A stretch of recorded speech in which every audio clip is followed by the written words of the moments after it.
Welcome to Islamic Life Coach School Podcast. Apply tools that you learn in this podcast and your life will be unrecognizably successful. Now your host, Dr. Kamal Akhtar. Hello everyone. Peace and blessings be upon all of you. What if I came to this podcast today and I told you, I hate your blue hair? How would you feel? You would most likely question my sanity, first of all. Chances are that you don't have blue hair. But even if you do, you don't necessarily personally know me. So what I say about your hair doesn't really matter. That right there rendered my criticism of your blue hair completely ineffective. Believe it or not, it was a criticism. Do you know how that actually happened? We will explore that more in this episode so you can apply the same method to render all criticism ineffective that is thrown at you. That is a super powerful skill, life-changing. So listen carefully. Criticism is defined as the expression of the approval of someone or something based on a perceived fault or mistake. So when somebody is criticizing you, it is more about their perception than it is about you. And if you know anything about others' perceptions, one thing we know for sure is that we cannot control that. We cannot change how other people perceive us. When we see somebody criticizing us, we immediately think to ourselves, they shouldn't do that. They have no right. That right there is a should statement. And I always say that a should is a could with a blanket of shame. Not originally mine, I heard that on another podcast. But the point is, if you're saying to yourself this shouldn't be happening, then you're fighting reality. The reason it should be happening is because it is happening. When you fight reality, you lose 100% of the time. Fighting what's happening is not actually a way to disarm criticism. When somebody is standing in front of you saying things to criticize you, you have given them all of your power. How exactly did you do that? Imagine a criticism. It can sound like, I don't like the way you wear your hijab. I don't like the way you dress. Why are your kids still in diaper? You should eat less carbs. You drive recklessly. You drive too slowly. You should study more. You can't handle employees well. You don't work hard enough. You are a dreamer, not a doer. Find the worst criticism you can imagine being passed to you. Transport in that moment and imagine that sentence being said to you. In that moment, the minute you perceive criticism is when you've given all of your power to the other person. They now hold the power to control your emotions. You might intellectually know that they can't do that, and you've learned here at Islamic Life Coach School that no circumstances can control your emotions.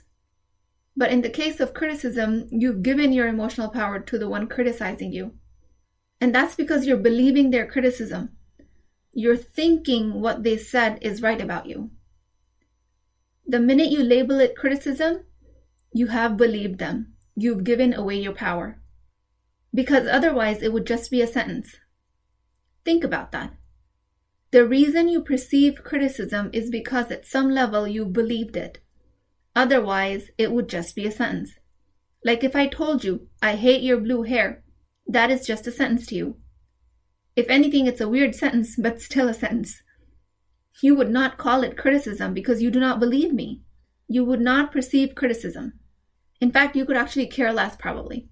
Well, by the way, I was once teaching this concept to a friend and she said, well, I don't actually have blue hair, but I do have purple hair under my hijab. And I was just dead silent in that moment.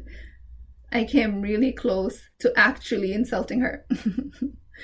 But no harm done because she's a very good person. Very good-natured, lighthearted. So anyways, I digress. So the reason you don't perceive criticism in the example of me judging your blue hair is because you don't believe me. On the other hand, if I was your spouse and I told you, I hate your curly hair, why don't you keep up with conditioning it?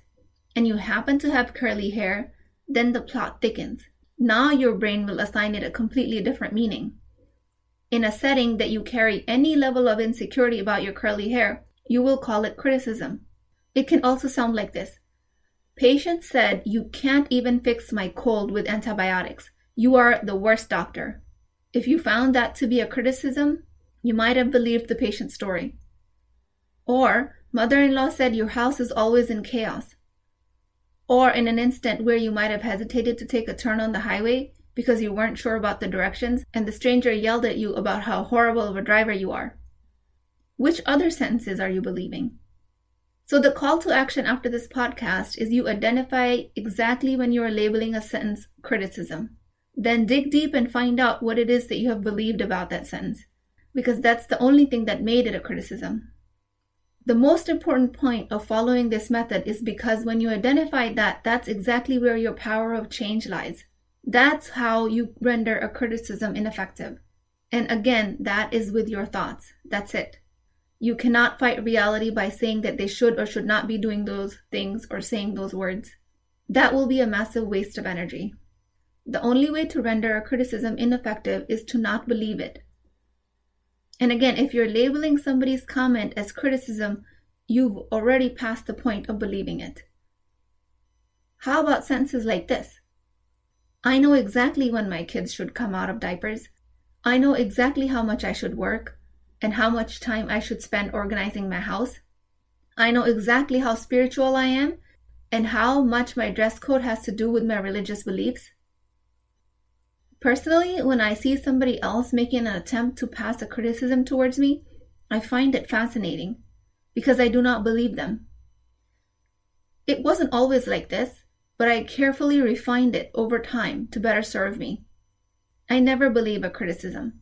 And if I do the internal work to figure out why I believed it. You always have a choice to think, oh, somebody else thinks that I should be doing things this way? That's funny because I do not agree with them at all.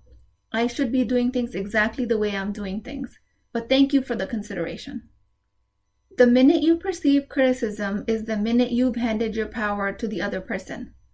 The good news is it's just as easy to take your power back. Ask yourself, why are you believing them? Why is this a sensitive spot for you? Is it actually something you need to work on? Are the kids 5 years old and spending all day in diapers? Is that happen to be a problem for you? Is that something you wanted to change? You wanted to potty train them, but you've never had time? So actually, secretly, you're judging yourself for not potty training them in time? So it is your self-criticism that makes you believe that criticism.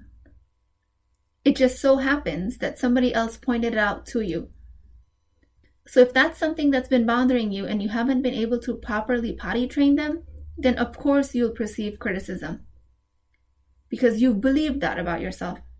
One way to use criticism to your advantage is to again use it as an introspection tool and ask yourself, what is being asked of me? Is it really true or not? If it is true, great. They stated something that needed to be said, in which case you can thank them and fix the problem and move on. You just take it as constructive feedback. If what they say is absolutely not true, then it gets even easier, because all you have to do is not believe them. So if you perceive criticism, ask yourself why, then ask yourself if there's something to be fixed. Is there any truth to that statement?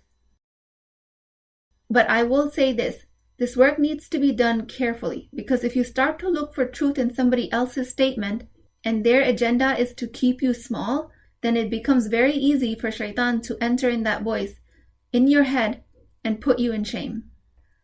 By asking you to look for truth in another person's statement, I'm not asking you to go into shame. That's Shaitan's work. I'm asking you to just self-correct. If you can't potty train the kids tomorrow, then it could be next week, maybe in the next few months, or any time that fits you best. Anytime you're self-correcting, make a promise to yourself that you will do so at your own timeline on your own terms. Because that is something you value, not because you're doing it out of a sense of obligation. This is a very important distinction to be made, and for that you have to be coming from a place of a lot of self-confidence, because that is when you'll be able to fight those waswasas, those whispers of Shaitan. Make a lot of dhikr in these cases. Make a lot of dua for your guidance. Ask Allah subhanahu wa ta'ala that you don't fall into arrogance. And if there is a weakness for you to work on, because surprise, surprise, you are a human being and you can make mistakes, then make dua that Allah subhanahu wa ta'ala grants you the strength to work on it. Either way, you do not have to hand your emotional power to the person criticizing you. because that is the last place you want the power to be. With that, I ask Allah subhanahu wa ta'ala to grant us the emotional resilience required to start this work. May Allah subhanahu wa ta'ala grant us all the insight to start this introspection from a place of self-love and not from a place of self-judgment. May Allah subhanahu wa ta'ala grant me, first of all, and all of us, the insight to understand if we are being critical of others, while that wasn't our intention. And I also make dua for Allah subhanahu wa ta'ala to grant us the strength to self-correct our courses at any given point. If after making all of these du'as and doing the self-work, criticism seems to be a challenge for you, please find me for a free consultation at IslamicLifeCoachSchool.com. I will talk to you guys next time. If you're interested in getting coached by me, I'm offering a very affordable opportunity to do that with Wisdom Wednesdays. This is not a course, not a lecture. This is an opportunity for live coaching, real change with Islamic adab and etiquette. You do not need more information. You actually need a space to create change. At $19.99 a month, which is the price of takeout dinner, you as a Muslim woman will create confidence, intimacy, and connection without shame or fear of judgment, because your privacy is my highest priority. So join at www.islamiclifecoachschool.com, resources, Wisdom Wednesdays. I'll see you inside, inshallah.